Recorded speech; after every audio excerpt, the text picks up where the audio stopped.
doesn't say hi to him. Suddenly a drunk man falls on the train tracks and nobody knows what to do. Kato jumps in and tries to move the guy, but he can't do it alone. He asks the crowd for help and even calls Kei by name, but everyone ignores him. With no other choice, Kato moves the man as much as he can, and once he's at the platform's edge, the crowd finally helps him pull the man up. At that moment the train appears and Kei tries to help Kato get back too, only for both of them to fall. The train runs over them and they get ready to feel pain, however to their shock they appear inside a white room instead. There are other confused people there and a huge black sphere. Kei leaves the room to check the door, but it's locked. Kato checks the windows but they can't be opened either. Then Kato confronts Kei for ignoring him at the station and Kei claims he didn't see him. While they wondered what happened, the other people confirmed that they also died and woke up in this room. Suddenly laser beams come out of the sphere and create a wet female body out of nothing. The group confirms that's how everyone has appeared here. Since the woman is naked, Hiroshi tries to stare at her body, so Kato covers her with his jacket while ignoring Hiroshi's protests. Then the sphere plays a wake-up song before a message appears on its screen. It says that their old lives are gone and the sphere gets to choose how they'll live their new ones. The sphere shows them a portrait of an onion alien and tells them to kill him. When the sphere opens, they find a bunch of guns inside and a man connected to the computer. He's unconscious and doesn't react when they poke him. There also are a bunch of suitcases with their names and they open them to find some strange suits. Nobody dares to put them on except for Kishimoto, who is wary too but needs to cover up her naked body. Kei notices that Nishi is already wearing the suit under his hoodie. While they inspect the guns, Suzuki shares that he remembers being sedated and taken to the hospital after a car accident, so they wonder if they're all hallucinating because of medicine, a coma, or an experiment. The sphere tells them to go as a countdown appears on the screen. Suddenly their bodies begin disappearing with the same blue lasers from before.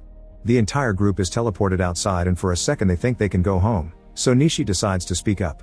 It turns out they're on a virtual reality show produced by Nishi's father. It's called American Tryout and organized by American Cable TV and Yale University. Whoever completes the mission wins $100,000. Nishi confesses he asked his father to put him on the show on purpose. Kei sees a child nearby and Nishi confirms that's the onion alien. They have 20 minutes to kill him, so most of the group goes after him. However, Kishimoto, Kei, and Kato stay behind. After a short chase the group manages to surround the kid, who pretends to be innocent before shooting slime from his nose to distract them and run away. Kei and the others are searching the area and notice there are no other people around. It also feels like they're walking in circles. Suddenly the chase passes by their side, so Kato and Kishimoto decide to follow it. This time it takes the group much more running to corner the boy again in a garage. Hiroshi shoots his gun and a blast of light makes the alien's arm explode. The boy responds by slashing the legs of 3 of the men, who furiously shoot their guns at the same time. The alien explodes and covers them in blood, causing Suzuki to throw up. Hiroshi thinks this is fun and starts shooting at the body repeatedly, causing more blood explosions until Kato stops him. At that moment a very tall man appears behind them and Hiroshi insults him, so the man cuts his leg off. Then he lifts him by the head, so Hiroshi shakes his arms trying to break free. This knocks off the man's wig, revealing he's also an alien and the boy's father. 2 guys open fire but the man uses Hiroshi's body as a shield and it soon explodes. Then the man reveals huge claws and proceeds to kill everyone in the garage except for Kato. Kei hears the screaming and follows it to find the alien about to end his friend too, but suddenly Kishimoto tackles the man and sends him flying against a wall. Her suit is glowing blue, which means it's providing her with improved strength and speed. When the alien recovers, Kei rushes to hide behind a van. The alien hits Kato and Kishimoto, sending them flying at the same time. However, Kishimoto is unharmed thanks to the suit. Seeing this, Kei opens his suitcase but finds it empty. When the alien comes after him, Kei sneaks around the van and hits the man on the head with the suitcase from behind. Furious, the alien roars and breaks the street light bulbs. He raises his arm to attack Kei, but at that moment a bunch of wires appear and twist around the alien to trap him. Then Nishi turns off his camouflage and tries to give a gun to Kei, saying he was creative with the suitcase so he deserves the point. Kei raises the gun but he doesn't dare to shoot, so Nishi takes it back and kills the alien himself. Afterward the 4 of them are sent back to the white room without any bloodstains. To their shock Suzuki appears as well and Nishi explains that as long as they aren't fully dead, they'll be brought back and injuries get healed no matter how serious they are. He refers to the sphere as Gauntz as the countdown finally ends. Then it assigns points for the mission. Everyone gets 0 and insults except for Nishi, who gets 5 and has now accumulated 79.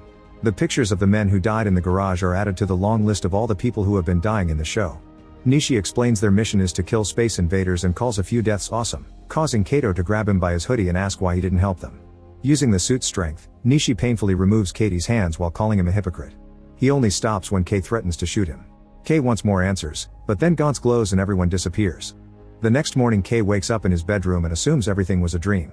However, at the subway station he sees a sign about 2 passengers getting hit by the train. Later at college, some students talk badly about Kei while Kojima secretly draws him. After class she tries to befriend him, but Kei doesn't pay much attention to her.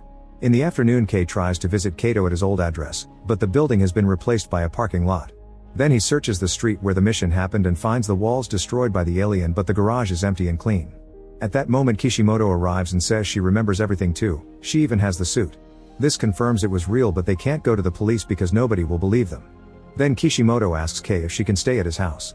When they get there, she explains she lives with her boyfriend and they recently broke up. She tried to self-delete in the shower, but instead she woke up in the white room. Kishimoto has the jacket Kato lent her, and in a pocket they find his notebook. Kei reads it to look for a new address and learns that Kato is on parole. He remembers that Kato never went to high school and his father was violent, which could explain a life turned to crime. Meanwhile Kato has a nightmare about the death of the alien child. When he wakes up he goes to the bathroom and his brother Ayumu checks on him, but Kato tells him everything's fine.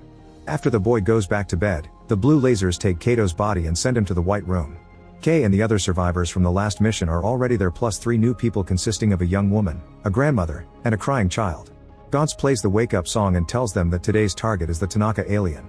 Nishi tells them they can never escape Gantz and any deaths will just be replaced. Kei and Kato realize that Nishi used the 3 men yesterday as bait. Then Nish and 2 new people are already being teleported, so the others rush to grab the weapons and the suits. The child and the grandmother are the first ones to appear in a parking lot and they're immediately found by the alien, who opens his mouth to reveal a bright light. When Kei also arrives he's horrified to find the bodies on the ground. The alien is waiting nearby while listening to music and Kei wants to shoot it, but his gun hand hasn't finished appearing. When the alien sees him it opens fire, and Kei defends himself at the last second. Kei is hit by the blast but the suit keeps him safe, while his own shot destroys the alien's boombox.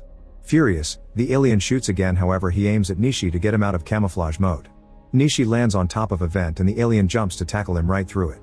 On the lower floor, they land on a car and the alien starts beating Nishi up. It's so strong that it breaks the suit, and the alien gets ready to shoot him.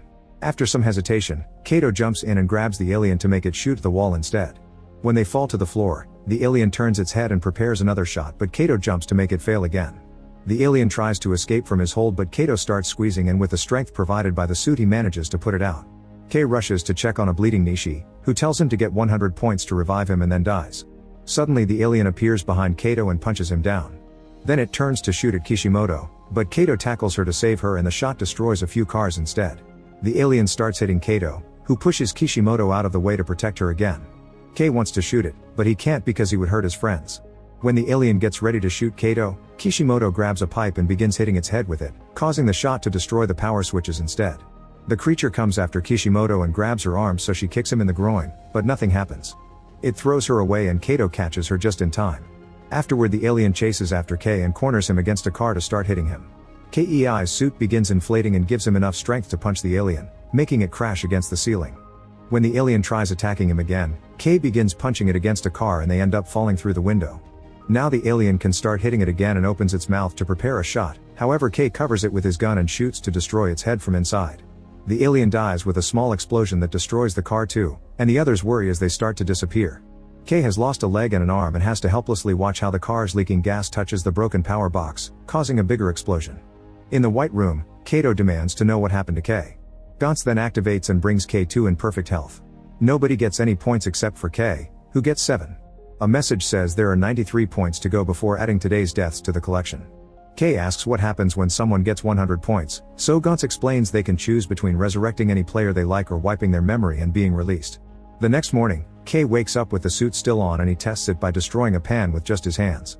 After covering the suit with normal clothes, Kei spends his day doing some tests like making big jumps all over town.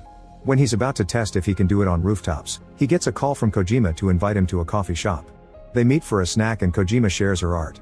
In return Kei shares that he used to protect Kato from mean boys at school. Meanwhile Kishimoto visits Kato to return his jacket. He confesses that he was in juvie because he killed his father, who always came home drunk and beat Ayumu. Later Kato watches the news and notices the police investigating the damage in the garage. Ayumu tells him that lately he's been dreaming that his brother disappears, but Kato assures him he isn't going anywhere. That night the heroes are called back to the White Room with new players. The mission today is a creature known as the ill-tempered alien. Kato asks the newbies to put on the suits and grab a gun, but a monk protests by saying this is the work of the devil. It causes Kato to freak out as he explains he doesn't want to see any more death. Kei tries to calm him and an argument ensues, only to be interrupted when Gantz starts sending them out to the mission. The group is taken to a museum with two huge statues at the entrance. One of them must be the alien, but before they can discuss a plan, a newbie shoots the left statue and destroys it. At that moment the right statue starts moving and tries to stomp on the players, who move away just in time. Everyone starts running while the alien keeps using its fists or feet to try to kill them, but it's too slow. The monk runs into the museum and hides inside a room full of Buddhist art, where he starts praying. Whenever he closes his eyes, a statue in the room gets a little closer to him. Outside, Kay circles the statue to try to get the killing shot, but it jumps high and lands with such strength that the shockwave sends everyone flying. Hearing all this, another terrified newbie hides in the same room as the monk. Kay tells Kato to evacuate the others before going after the statue again, jumping very quickly to dodge the kicks. Then Kay slides under the statue and shoots at its leg, causing the limb to explode and the statue to fall on top of another newbie. Now that the statue is weak, Kay shoots it in the face and causes a huge explosion that kills the alien. He's very proud of himself, but Kato calls him out because he got a player killed. Kay says it's Kato's fault for not evacuating everyone as he asked. In the white room, Gant's timer resets. At that moment a severely wounded newbie comes out of the museum and the group concludes there's another alien. Kay, Kato, and Kishimoto go inside and find the monk dead in the Buddhist room. Suddenly a statue with multiple arms attacks Kay, who blocks the blow with his gun and gets disarmed in the process. Then the statue begins to repeatedly stab Kay until Kato drags him away. He leaves Kay with Kishimoto, saying it's his turn to fight to protect his friend like Kay used to do for him in school. Afterward Katie sneaks around the room with his gun ready. Thanks to the reflection on the glass, he sees the alien appearing behind him and dodges its attacks, causing some art to get damaged instead. Suddenly the alien starts talking, pointing out it was the humans who attacked first and killed its friends. Feeling bad, Kato lowers his gun, only for the alien to attack again and disarm him. It then announces it wants revenge, but at that moment it explodes from a shot by Kishimoto. Unfortunately the alien has dodged the attack and hits Kishimoto to knock her down. It opens its arms and reveals more swords, only to stand there as if it was a real statue. Kato gets a blade from his suit and attacks the alien, starting a vicious sword fight. The alien is clearly much stronger and easily overpowers Kato, throwing him away. Kishimoto catches him midair while the statue comes closer to kill Kato, however Kishimoto jumps in to protect him and gets impaled by multiple swords at the same time. She falls in Kato's arms and with her last breath she tries to kiss him, but dies before their lips meet. A furious Kato attacks the statue again, but the alien simply uses the swords to toss him from side to side by slashing his whole body, then finishes him with multiple stabbings. After throwing the body toward Kay, the alien says it'll destroy everything as revenge. Seeing all his friends dead, Kay forces his weak body to stand up and activates the suit to its maximum power. The alien easily blocks his attack and starts moving its arms, so Kay has to jump out of the way. Then he notices a gun stuck in the railing, so he makes another jump to dodge the swords and grab it. When the alien is close enough Kay opens fire, however the creature blocks the shot with its swords. Next the alien drops a small Buddha statue on the ground. The figure begins to crack and grow, getting so big that it destroys the stairs and bursts through the roof. In the process its giant hand has picked up Kay and now claps to kill him, but Kay ends up falling.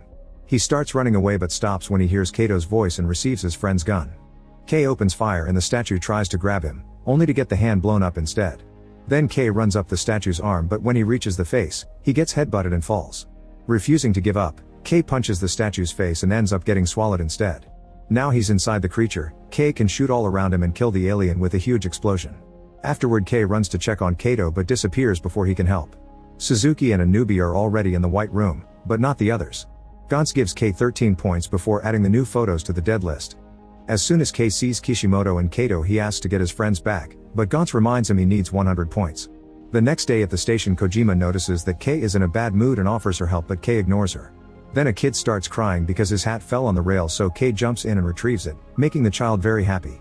At that moment the train appears but Kay doesn't move, so Kojima immediately drags him back to the platform to save him. She cries as she explains she likes him and Kay promises to her that he won't die. Later Kay visits Ayumu to drop the bad news. That night Kay reappears in the white room, where Suzuki plus a bunch of new people are waiting. Then Gantz begins playing its song to announce a new mission. Meanwhile Kato appears in a crowd outside the museum. Make